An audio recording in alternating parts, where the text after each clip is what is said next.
దేవుని పరిశుద్ధ నామానికి మహిమ కలుగునుగాక. యేసయ్య పరిశుద్ధుడు, పరిశుద్ధుడు, పరిశుద్ధుడు. మనలందరినీ పరిశుద్ధులుగా ఉండమన్నాడు. దానికి కావలసిన సామర్థ్యం ఇచ్చాడు. మనల్ని ప్రేమిస్తున్నాడు.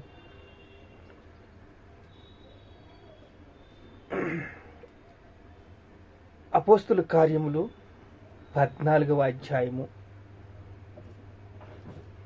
1వ వచనము.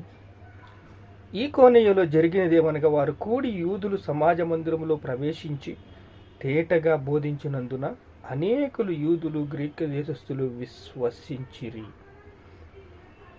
అనేకులు యూదులు గ్రీకు దేశస్థులు విశ్వసించారు, రక్షణ పొందుకున్నారు. దేవుని మార్గము సరళమైంది. సువార్త వ్యాప్తి చెందింది. పాప క్షమాపణకి కావలసిన ఇరుగుడు యేసేనని తెలిసింది. వారు పాపాలు ఒప్పుకున్నప్పుడు యేసుక్రీస్తు రక్తము ద్వారా వారి హృదయాలు తేలికవుతున్నప్పుడు, ఎప్పుడైతే పాపాలు ఒప్పుకున్నారో వారి హృదయాలు తేలికవుతున్నాయి. పాప క్షమాపణ ఒప్పుకున్నారో వారు శాంతిని పొందుకుంటున్నారు, ఎక్కడ లేని ఆనందాన్ని పొందుకుంటున్నారు.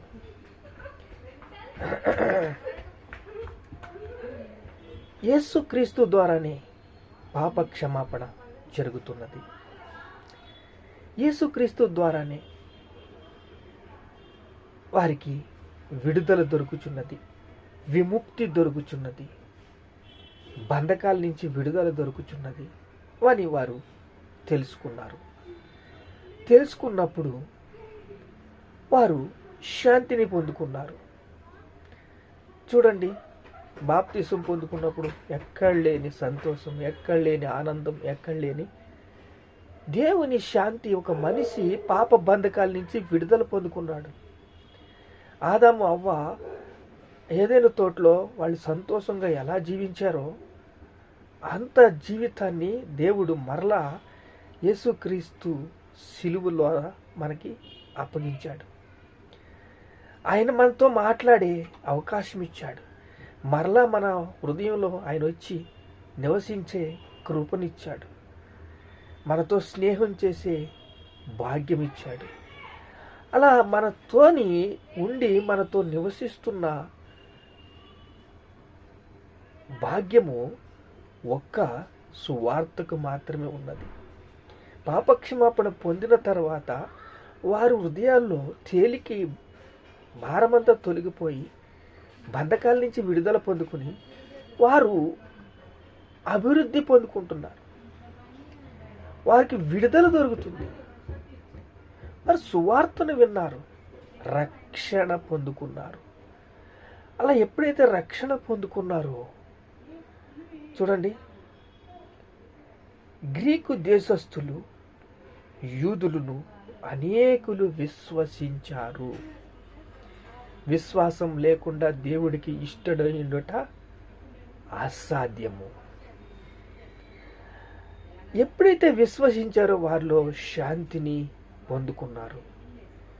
శాంతిని పొందుకుని వారు ఎక్కడ లేని ఆనందాన్ని పొందుకుని అదంతా కూడా కనిపెట్టుకుని ఉన్నారు. ఎవరు?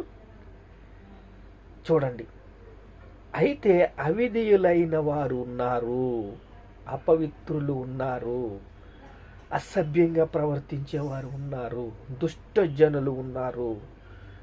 వాళ్ళు ఊరుకునే ఉంటారా? చూడండి, అన్యజనులను పురికొలిపారు. వారు కూడా ఎలాంటి వారంటే వారి మనస్సులో సహోదరుల మీద పగ పుట్టించిరి.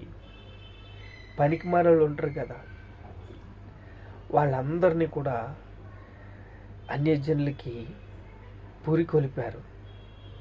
ఏంటి? వారిలో చీటింగ్, చెడు వారిలో నింపేసి వారి మనస్సులో సహోదరుల మీద పగ పుట్టించిరి. పగ, ద్వేషము, అసూయ. ఈ మూడు కలిస్తే ఒక మనిషికి ఎంత బలం వస్తుందంటే కీడు చేయడానికి, అపాయము చేయడానికి ఎంతకైనా తెగిస్తాడు. నేను మనిషిని అనేదే మర్చిపోతాడు. మృగములాగా ప్రవర్తిస్తాడు. కాబట్టి వారు ప్రభువును ఆనుకొని ధైర్యముగా మాట్లాడుచు ప్రభువు మీద ఎప్పుడైతే మనసు పెట్టారో, పరిశుద్ధాత్మ శక్తి వారిని ఆవరించిందో ధైర్యంగా మాట్లాడతాడు. నీతిమంతుడు సింహము వలె ధైర్యముగా ఉంటాడు. అక్కడ బహుకాలము గడిపారు. చాలా రోజులు ధైర్యంగా సింహముల వాక్య పరిచర్య చేశారు. దేవుణ్ణి సువార్తను ధైర్యంగా ప్రకటించారు. కుట్రల పనుతోనే ఉన్నారు. ఎంతో కుట్రలు వారి మనసులో సహోదరుల మీద పగ పుట్టించినప్పటికీ, వాళ్ళు పగ పుట్టించినప్పుడు వారు ప్రభువును ఆనుకుని ధైర్యంగా మాట్లాడుచు వాక్య పరిచర్య చేస్తూ సువార్తను ప్రకటిస్తూ ధైర్యంగా గడిపారండి. అలా ధైర్యంగా గడిపినప్పుడు బహుకాలము గడిపారు. ప్రభు వారి చేత సూచక క్రియలు, అద్భుత కార్యాలు జరిగించాడు. సూచక క్రియలు, అద్భుత కార్యాలు జరిగించాడు. అలా జరిగిస్తున్నప్పుడు వాళ్ళు ఓర్వలేకపోయారు, ఓర్చుకోలేకపోయారు. తన కుమారుణ్ణే ఇచ్చేసిన దేవుడు సూచక క్రియలు, అద్భుత కార్యాలతో సేవకుల్ని అద్భుతంగా వాడుకుంటున్నప్పుడు, అక్కడ రక్షణ పొందుకున్న వారు ఆనంద గానాలు చూస్తున్నప్పుడు తట్టుకోలేకపోతున్నారు వీళ్ళు. పరలోక రాజ్య భాగ్యము నశించిపోతున్న వారి పట్ల భారము కలిగి ఉన్న సహోదరులు వారు చూసి తట్టుకోలేక తన కృపావాక్యమునకు సాక్ష్యమిచ్చుచుండెను. కృపావాక్యము, దేవుని కృపావాక్యము సాక్ష్యమిస్తున్నారు. అలా సాక్ష్యమిస్తుంటే ఆ పట్టణపు జన సమూహములు భేదములు పుట్టింపగా, కొందరు యూదులు పక్షముగా, కొందరు అపోస్తుల పక్షముగా ఉండిరి. రెండు పార్టీలు అయిపోయి, కొందరు యూదుల పక్షంగా ఉన్నారు, కొందరేమో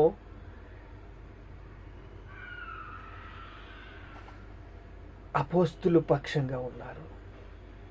వాక్యం వింటున్నారు, ధైర్యం తెచ్చుకుంటున్నారు.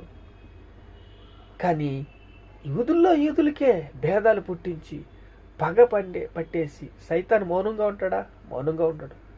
ఏదో కుట్ర పనితో ఉంటాడు. ఆడికి ఏం కావాలి?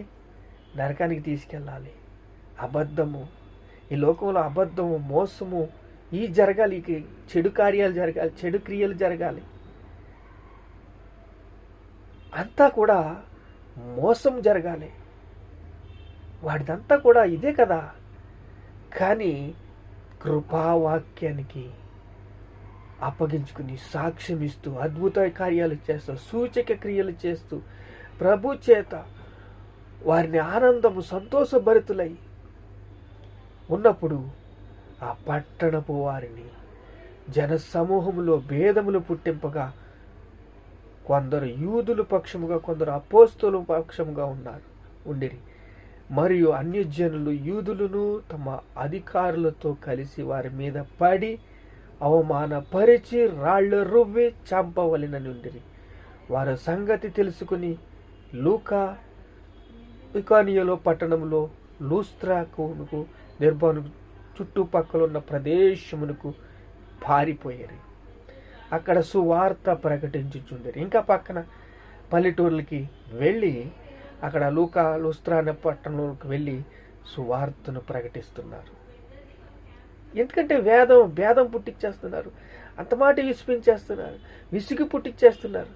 వాళ్ళు అది ఇది చెడు మాటలన్నీ కలిపి ఎప్పుడు కూడా సైతాను పగపడతాడు, మనుషుల చేత పగ పట్టిస్తాడు.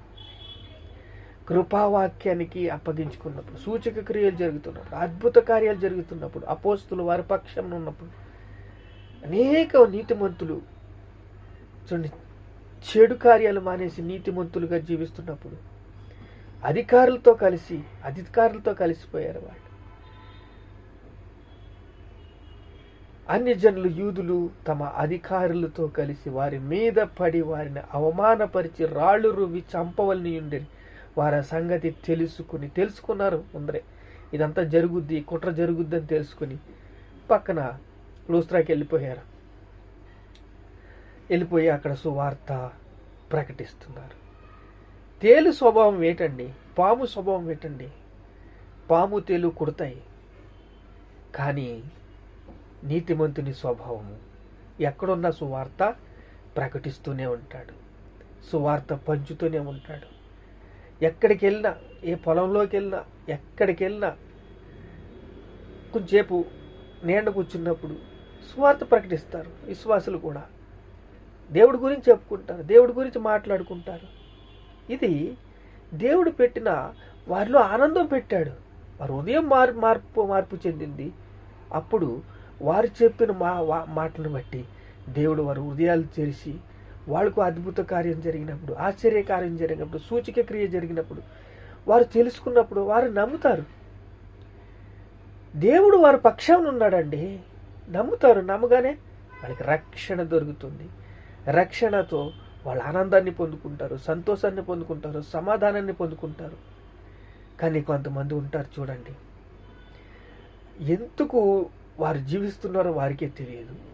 అలాంటి వాళ్ళ మీద అపవాది